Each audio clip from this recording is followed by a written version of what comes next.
Graou les gens, vous allez bien? C'est Spider Legoshi et Legoshi. Voilà. Petite variante aujourd'hui. On se retrouve aujourd'hui pour mes achats lecture du mois de février.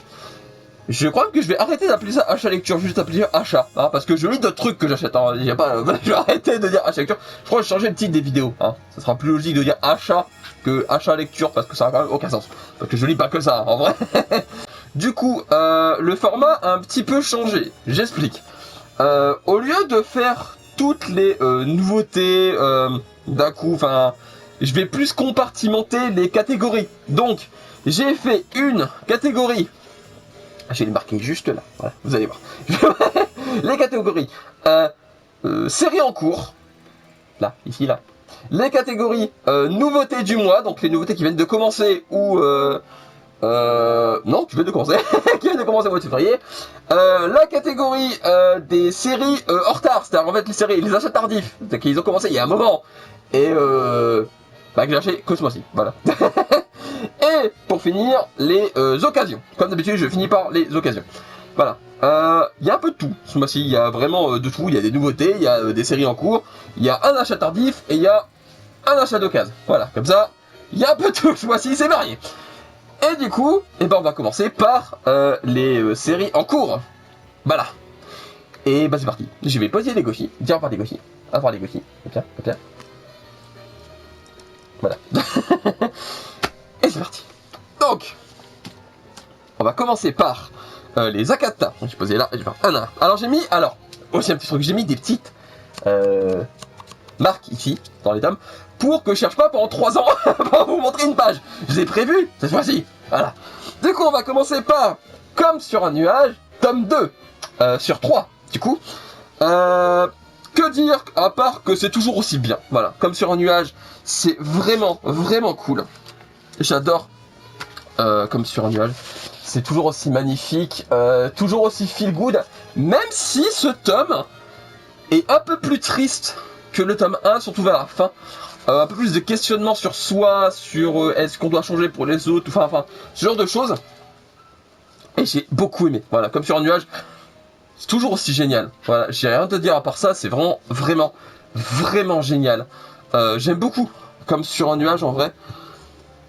Achetez-le. Voilà, en plus c'est fini en 3 tomes, il y en a 2. Alors comme je dis à chaque fois pour les séries comme ça un peu courtes, soit vous les prenez maintenant, soit vous attendez que les 3 sortent pour les tout d'un coup. À vous de voir. Sans que le tome 3, je crois, il sort dans pas si longtemps, je mettrai la date juste là. Donc il n'y a pas...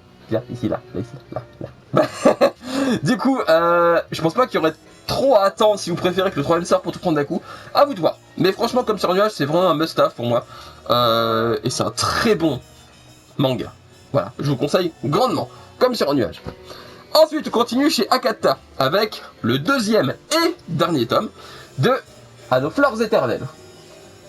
Alors, c'est toujours aussi bien.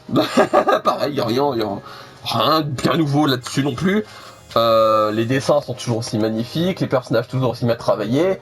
On apprend beaucoup sur la création du théâtre no et surtout comment c'était perçu à l'époque. Et c'est ça que j'ai beaucoup aimé parce qu'en fait on apprend vraiment des choses. C'est-à-dire que le théâtre no, je m'y suis jamais vraiment intéressé. Pas parce que j'aime pas, attention. C'est juste parce que j'aime bien l'histoire mais je retire rien de toute façon. J'ai pas de mémoire. Du coup je m'intéresse toujours de loin. Et disons que c'est un thème qui m'a jamais vraiment attiré à me renseigner dessus. Et j'ai beaucoup aimé ce tome. Le shonen high est toujours présent. La fin est vraiment cool. Ça m'a surpris. La fin m'a vraiment surpris. Elle est vraiment bien. Et ça se boucle très bien en 2 tomes. Je veux dire, il n'y a aucun problème niveau scénario, aucun problème niveau traitement des personnages. Moi j'ai beaucoup aimé. Voilà, À nos fleurs éternelles pour moi c'est vraiment un super manga. C'est fini en 2 tomes. Donc les 2 tomes sont sortis. Vous pouvez les acheter. Voilà. Vous pouvez les acheter. Vous pouvez acheter les 2 d'un coup du coup. C'est ça que je voulais dire. Je vais y arriver. Et franchement, j'ai beaucoup aimé. C'est vraiment... si vous êtes un peu intéressé par tout ce qui est théâtre, art en général, franchement, c'est un super manga qui pourrait vachement vous intéresser, je pense. Et donc, je vous le conseille grandement. C'est vraiment un méga bon manga. Et donc, voilà. C'est chez Akata également, du coup, comme je l'ai dit. Et on va finir là-dessus. Hop, et du coup, dernier Akata dans les séries en cours, tout du moins. Je sais pas si j'en ai dans les séries nouveautés, non, je pense pas. C'est Nos cœurs évanescents. Voilà. Tome 5, je dis pas de bêtises, c'est ça. 5 sur 8, il en manque 3. Voilà, pour un coup, je me rappelle. Bah, toujours aussi génial. Je veux dire, Yuki. Ah, j'ai oublié son nom, Yuki Kamatani. Fait toujours du très bon boulot en termes de. Ah, puis, regardez-moi ces dessins, je veux dire. Niveau dessin, c'est absolument sublime. Moi, j'aime beaucoup les dessins de Yuki Kamatani. Le traitement des personnages est toujours aussi bon. Il y a un personnage que j'aimais pas trop dans les tomes d'avant que je commence un tout petit peu à apprécier. Un tout petit peu dans ce tome. Moi, je trouve que niveau scénario, ça avance plutôt bien. Et j'aime beaucoup le traitement des personnages, surtout le personnage principal qui cherche son bonheur, entre guillemets. Et en fait, moi, j'ai beaucoup aimé le fait que les phases de chant sont toujours aussi métaphoriques. Il y a beaucoup de dessins qui sont très métaphoriques. Vous voyez, il y a plein de... Ah, comment dire sans spoiler. C'est chaud. Il y a des moments qui sont un peu dessinés de manière métaphorique. Je saurais pas dire ça autrement en fait. C'est vraiment... J'aime beaucoup comment elle traite les sentiments du personnage. C'est ça, elle traite les sentiments du personnage de manière graphique. Voilà, j'ai réussi à dire ce que je voulais dire. Enfin, et bah j'aime beaucoup Nos cœurs évanescents. Donc c'est fini en 8 tomes, il manque 3 tomes. Je pense que la fin va être bien en vrai. Ça se voit que les traitements des personnages commencent à arriver à leur terme, ça se voit très bien qu'on commence à avoir tout dit sur eux. Et bah moi j'aime beaucoup, franchement, Nos cœurs évanescents, j'adore vraiment. Pour moi, cette auteur, oula, j'ai peur de dire une bêtise parce que je crois qu'elle est transgenre en plus. Je peux... Ah, même non binaire si j'ai pas de bêtises. Ah, je sais plus, je veux pas dire de bêtises. Voilà, je veux choquer personne. Je veux pas dire de bêtises, je crois que c'est elle. Je me corrigerai en dessous. Parce que je sais que l'autrice, je pense qu'elle est non-binaire si je me rappelle bien. Au pire, je me corrigerai, je mets un long texte là s'il faut. Parce que je veux vraiment pas dire de bêtises, parce que c'est un auteur, autrice, je sais plus, que j'adore. Et du coup, voilà, donc c'est vraiment un super manga. Je vous le conseille grandement. Vraiment. Voilà, Nos cœurs évanescents, c'est un super manga. Et j'en profite pour vous conseiller Éclat d'âme aussi. Voilà, même auteur, autrice. Voilà. Ensuite, on part chez Delcourt Tonkam avec Le prix du reste de ma vie, tome 3, et dernier tome également. Alors, j'ai pleuré. J'ai pleuré. La fin m'a beaucoup fait pleurer. Mais pas que la fin, le tome m'a fait pleurer en général. Il est vraiment magnifique. L'histoire est vraiment, vraiment cool. Les personnages m'ont beaucoup touché dans ce tome, dans le sens où en fait, ils ont pris des décisions que je m'y attendais pas. Et bah j'ai beaucoup aimé. En vrai, j'ai beaucoup aimé. Je le dirai à chaque fois, la collection Moonlight est remplie de pépites. Il n'y a aucun Moonlight qui m'a déçu. Aucun.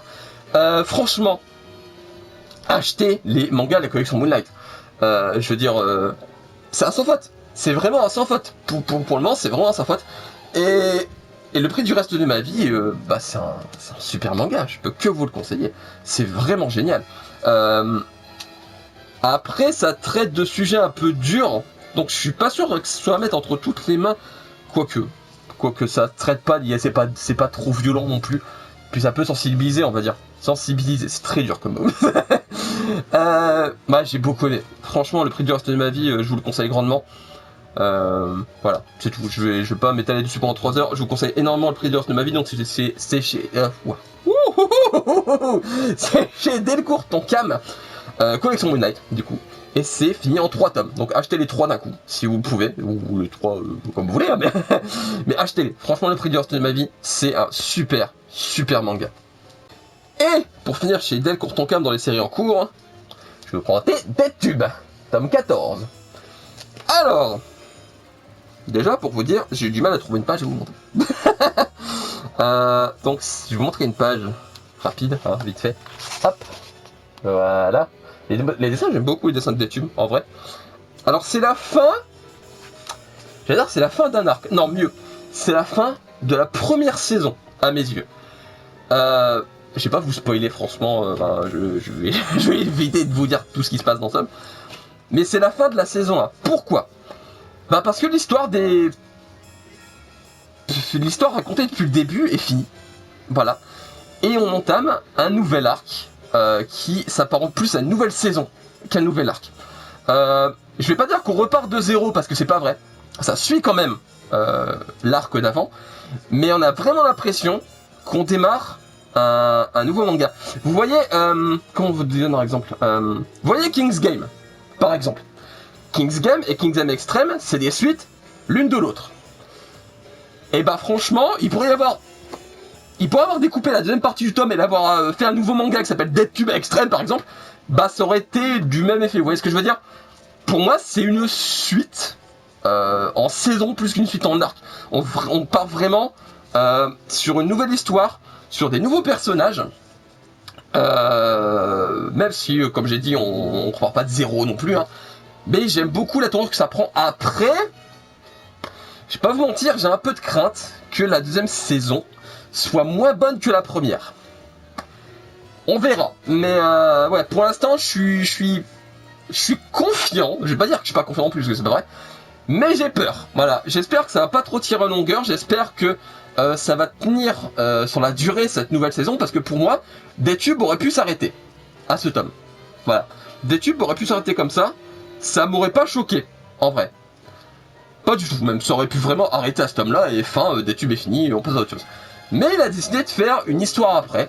Pourquoi pas? On verra. Mais pour l'instant... on va dire que je suis confiant pour l'instant. On verra bien. Mais ouais. C'est... Bon, Death Tube, c'est violent, c'est gore, je le redirai à chaque fois. Public averti, hein, évidemment. Pas mettre sur toutes les mains, parce que sinon... Hein, on va faire des dégâts à des têtes. Hein. Voilà. Donc, Death Tube, c'est très bien. Et faut voir pour la suite. Voilà. Je suis confiant pour l'instant, mais attention. Voilà, on va mettre des guillemets. Attention. Voilà. Faut pas que ça part trop loin et trop dans la durée. Alors, ensuite on part chez Kazé avec le tome 18 de The Promised Neverland. Alors oui, je ne cacherai pas la jaquette, parce que j'ai vu des gens cacher la jaquette. Je veux dire, la jaquette, vous la croisez en magasin. Du coup, c'est pas du spoil, je veux dire, c'est sur la jaquette dans le magasin, vous les voyez les jaquettes, on est d'accord. Parce que j'ai vu des gens cacher la jaquette, et je trouve que ça sert un peu à rien, enfin, faites ce que vous voulez. Mais bon, vous les voyez en magasin, la jaquette. Donc, les dessins sont toujours aussi magnifiques, hein, c'est toujours aussi incroyable, et c'est fini en 20 tomes. Il en manque donc 2. Ça se sent clairement à la fin du tome, on entame le combat final. Voilà. Je vais pas trop vous dire pourquoi, pour qui, contre qui, est-ce qu'il y a des lamas qui volent dans le ciel avec des ailes de pigeons. Je pars très loin là. Promised Neverland, c'est un manga que j'adore depuis le début, je le dis à chaque fois. Il y a eu un tome un peu mou en plein milieu, mais ça restait correct. En vrai, ça m'a pas dérangé plus que ça. Et bah pour moi, c'est clairement un de mes mangas préférés. Voilà, c'est un de mes shonen préférés. Et pour moi, c'est vraiment un manga qui mérite son succès. Je veux dire, franchement, il le mérite. Il le mérite clairement. Je vais pas parler de la saison 2 de l'anime, sinon je vais être vulgaire, mais que je regarde même pas d'ailleurs, je me renseigne dessus parce que de toute façon les mangas je le lis donc mais la saison 2 de l'anime, je peux pas, non, si vous regardez l'anime, bah bon courage.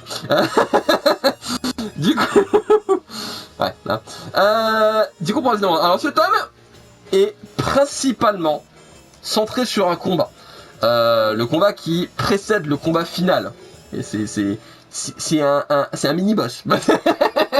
C'est un combat de mini-boss. Et clairement, ce tome est incroyable. Ce tome est incroyable, que ce soit au niveau des dessins, que ce soit au niveau des scénarios, que ce soit au niveau des traitements des personnages. On parle beaucoup de Posuka Demizu, mais on parle très peu de Kaiju Shirai, qui est le scénariste, qui fait un taf incroyable. Voilà, je sais que beaucoup de gens ont tendance à l'oublier en disant « Ah, le manga de Posuka Demizu ». Non, c'est pas le manga de Posuka Demizu, c'est dessiné par Posuka Demizu. C'est pas son manga, c'est le scénario de Kaiju Shirai. Elle ne fait que le mettre en dessin. Voilà, et Kaiju Shirai fait un travail incroyable. Le scénario est vraiment cool.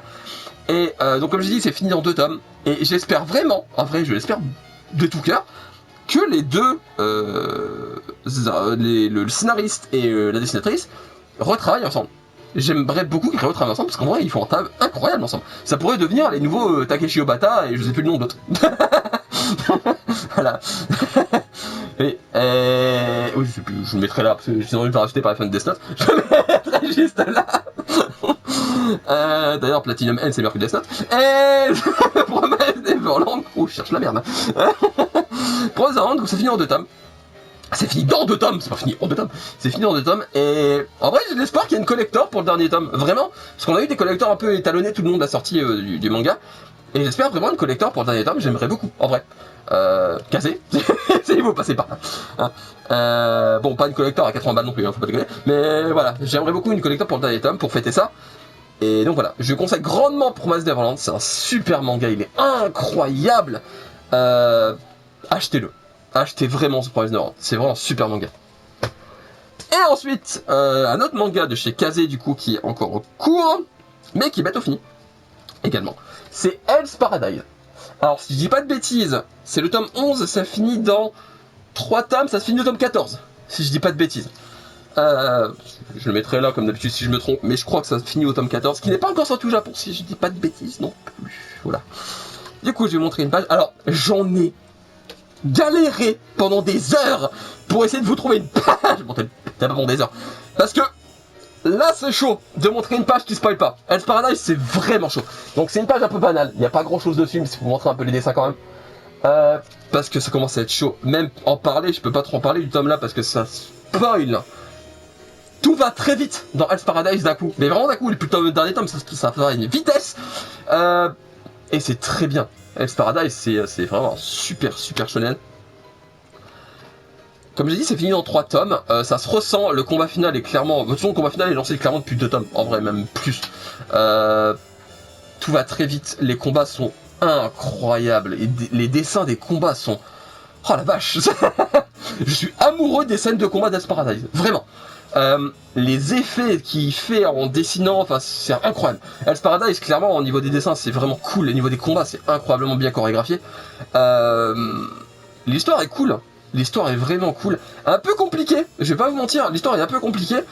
Surtout quand il y a des pauses entre les tomes. Je pense que quand tout sera sorti, je vais les relire d'affilée pour essayer de bien comprendre. Mais d'autres mangas que je vais faire ça d'ailleurs. Parce que petit aparté, je suis fier d'annoncer que j'ai bientôt je suis bientôt à jour. Bientôt ma page de 40 000 tomes est à 0. Je vais pouvoir relire des mangas pour les remettre en tête et bien avoir d'affilée. Parce que clairement des séries où quand il fait des pauses entre les tomes, c'est chaud à suivre parce qu'on se rappelle plus de grand chose. Et Hell's Paradise en fait un peu partie, ça va. J'arrive à retenir à peu près, là, c'est pas Spirit Seeker. Et non, ça va. En vrai, ça va. Et c'est un super manga. Je vous le conseille grandement. Donc c'est fini en 14 tomes normalement, si je dis pas de bêtises. Et là, c'est le tome 11. Donc 11 tomes à rattraper, ça va, c'est correct. Vous pouvez clairement les acheter si vous avez le budget, si vous avez l'envie surtout. Hein, je vais pas vous forcer à acheter des mangas que vous voulez pas. Mais Hell's Paradise, clairement, c'est un super manga. Je vous le conseille grandement. Voilà, Hell's Paradise chez Kazé. Alors ensuite, là c'est des éditeurs un peu en vrac. Donc il y a un tome par éditeur. L'instant me fait dire que j'ai passé beaucoup trop de temps sur Hell's Paradise et The Promise Neverland. Oui, quand je suis passionné par un manga, ça se voit. Ouais, ça se voit beaucoup. Alors, ensuite, toujours dans les séries en cours, du coup, le tome 2 de la réédition, je sais bien, de la réédition, de Magic Knight Rayearth. Donc, manga des Clamps. Je vais redire un peu la différence avec l'édition originale. Déjà, il y a des pages couleurs au début. La première, des pages couleurs au début. Il y a un bonus stage en couleur également à la fin. Et si je dis pas de bêtises, la traduction a été un peu retravaillée. Et surtout, le sens de lecture est en sens japonais, je crois que l'original dans le sens européen, mais je suis vraiment pas sûr. Ça, je suis pas sûr. Donc, Magic Knight Rayearth. Ça m'a fait beaucoup rire, en vrai. L'histoire avance, elle avance bien. Les dessins sont magnifiques, là, par contre. Ça se voit que c'est des Clamps. Ça se voit fort que c'est des Clamps. L'histoire avance bien. Les personnages sont sympas. Après, est-ce que c'est un de mes clans préférés? Je pense pas. Je pense pas que ce soit un de mes clans préférés. C'est bien, mais ça vaut ni Tsubasa, ni Olik, ni Sakura. Vous voyez ce que je veux dire? C'est un bon manga, attention, c'est un super manga. Ça vaut pas choper non plus.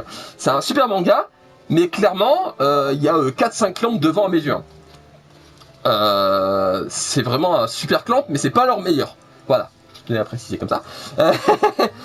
Et du coup, Magic Knight Raiders, donc c'est des combats de Magical Girl, comique, un peu sombre quand même, parce que c'est quand même c'est les glandes quoi. Je vous rappelle, devant il y a Mokona blanc, hein, mon Mokona préféré. Non, quoique, non, je préfère le noir. Non, quoique, non. Débat, vous préférez Mokona blanc ou Mokona noir? Répondez en commentaire, répondez-moi. Alors j'aime bien, les combats sont vraiment cool par contre, les combats sont vraiment cool. Après, c'est peut-être un peu trop bavard pour rien par moment. Après, c'est des clans. Des fois, c'est un peu trop bavard pour rien. Mais est-ce que c'est dérangeant? Non. C'est pas dérangeant, c'est une lecture agréable. Il y a des mangas où ça parle beaucoup et que c'est pas agréable à lire. Je ne citerai pas de nom, ça commence par Na, ça finit par Na. Et non, j'aime beaucoup Magic Knight Raiders. C'est le tome 2, alors je sais plus sur combien de tomes, je crois que c'est 8. Non, bah il est marqué dessus, 6 tomes. Série en 6 tomes, pardon, j'avais failli dire de bêtises. Donc c'est série en 6 tomes, on est au tome 2. C'est pas très long en vrai, c'est vraiment pas très long. Les jaquettes sont magnifiques, hein. Je vais leur montrer parce que la jaquette est vraiment, vraiment belle. Je vous conseille Magic Knight Raiders. Parce que l'air de rien, ça fait plaisir de voir des rééditions de Clamp. Voilà, mais petit aparté, je veux plus de rééditions en France, en vrai. Pas que des Clamp, j'aimerais beaucoup plus de rééditions en France, parce qu'il y a des mangas qui sont durs à trouver, et en vrai, ils cotent à mort. Et bah ça fait chier, ça fait avec la chier. Donc plus de rééditions en France. Voilà, je passe un message, je veux plus de rééditions en France. Et que ça fait pas plaisir à ceux qui vendent des tomes à 100 €, c'est pas mon problème. Ensuite, on passe sur Spy Family. Voilà, donc c'est le tome 3 sur... Alors si je dis pas de bêtises, au Japon c'est en 5 ou 6, voilà, pas plus. En cours, pardon, en cours. Et c'est débile, c'est toujours aussi débile. L'histoire avance un peu à la fois, mais l'histoire pour l'instant est vraiment prétexte à des aventures débiles. Des débiles.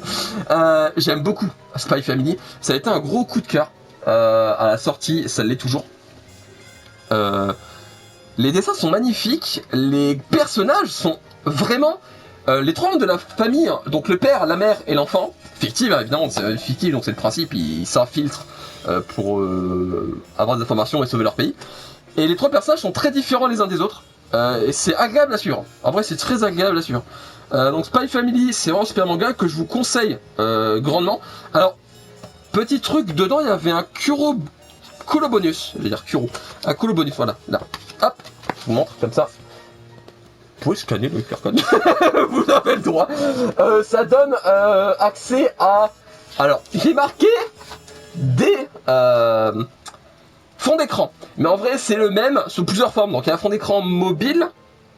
Il y en a deux quand même. Ah, il semble qu'il y en a deux différents. Donc, c'est pour mobile, téléphone. Mobile, téléphone, c'est la même chose. Mobile, tablette et PC. Voilà. Donc voilà, donc il y a un Kulo bonus. Kurokawa, j'aime bien ce principe de faire des Kulo bonus dans leur tome. C'est sympa en vrai. Donc je crois il y a lui et il y en avait un autre qui a eu un Kulo bonus. Je crois que c'est non, My Hero Academia, c'est pas chez eux. Je dis des bêtises. Je crois que c'était... Je sais plus. Enfin, j'en mettrai si j'ai retrouvé, sinon il sera marqué, je l'ai pas trouvé. Voilà. Donc Spy Family, c'est un super manga que je vous conseille grandement. Ensuite, on part sur... Non, un rallonge numéro. Alors, The Ancient Magus Bride, psaume 75, Jack l'Éclair et l'incident des faits. On va dire Magus 75, ça ira plus vite. Alors, donc c'est le tome 2. C'est un manga qui est encore en cours, c'est donc un spin-off. C'est le deuxième spin-off même de The Ancient Magus Bride, après psaume 108, que je sais plus le nom, c'est le bleu du magicien. Le bleu du magicien. Donc voilà, donc c'est le deuxième spin-off qui n'est pas dessiné par la même personne et ni scénarisé par la même personne, même je crois, que Psaume 108 et que The Ancient Magus Bride de base. Est-ce que c'est mieux que Psaume 108? J'en étais persuadé dans le tome 1, j'en suis un peu moins dans le tome 2. Psaume 108 c'est quand même un peu mieux.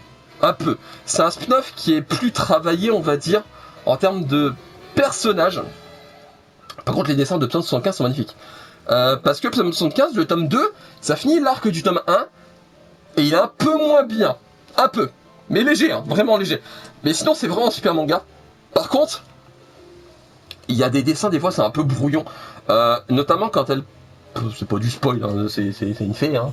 Notamment quand l'héroïne, donc Jack, passe d'une dimension à une autre via son effet de rideau, là. Des fois, c'est un peu... j'ai pas compris. C'est dessiné un peu de manière abstraite, mais pas très lisible. Vous voyez ce que je veux dire?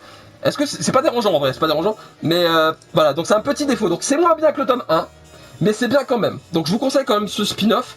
Par contre, comme je le disais quand je parlais du tome 1, il est moins lisible seul que Psaume 108. Donc si vous n'avez pas lu Magus de Braille, il y a beaucoup de rêves que vous n'allez pas comprendre. Notamment, on revoit un personnage de Magus de base. Voilà. Donc, achetez-le si vous avez lu Magus de base, parce que sinon vous allez rater des rêves et c'est pas extrêmement dérangeant, mais c'est un peu dommage.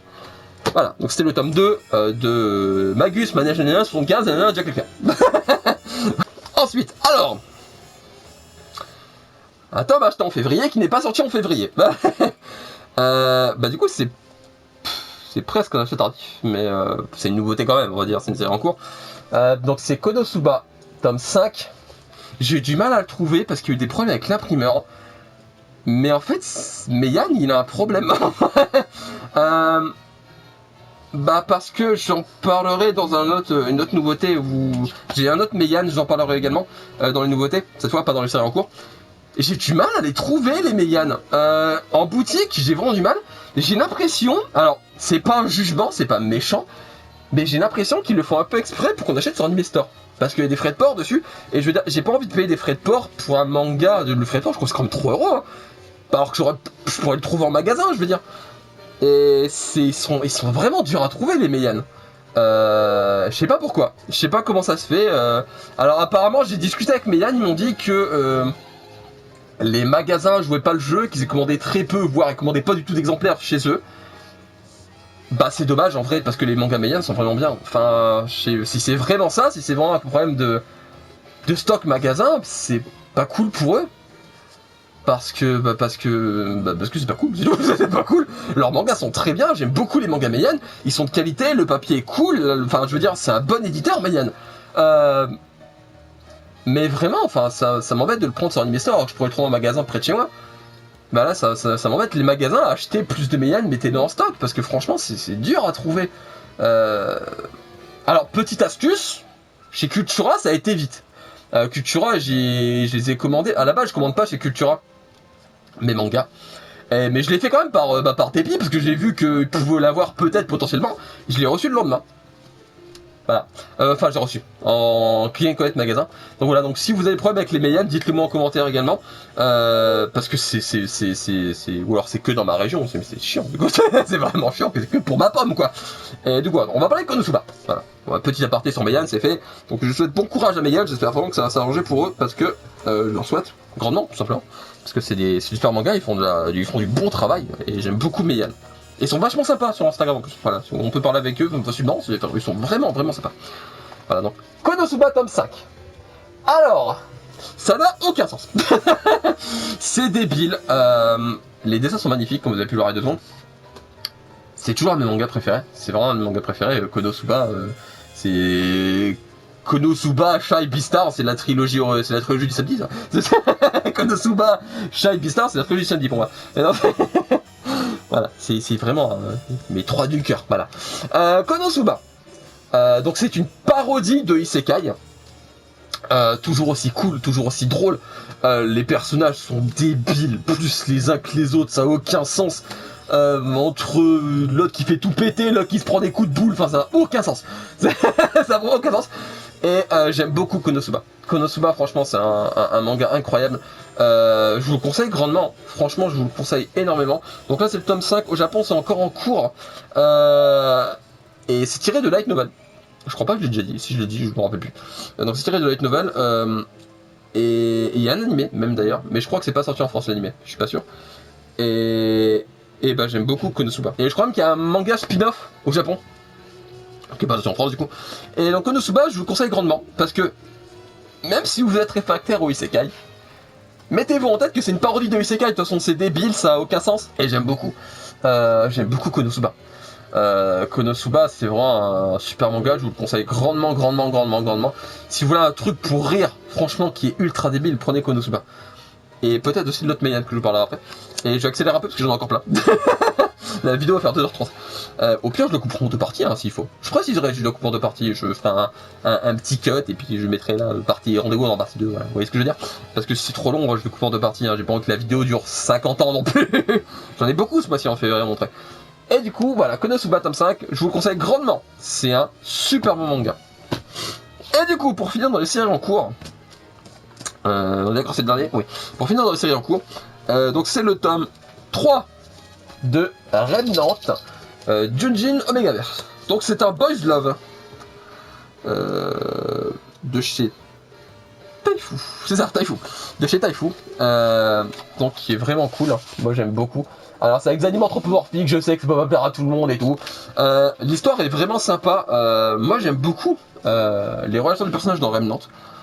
Bon après je sais que c'est spécial, que ça peut plaire à tout le monde, je suis conscient.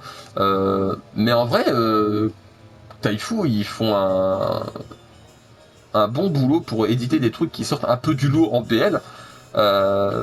Parce que c'est pas pour dire, mais j'aime beaucoup la collection Anna, mais ils se reposent pas un peu sur leur laurier. Les styles de BL qu'on a chez Anna, c'est souvent les mêmes. Et celui-là est vraiment original pour le coup.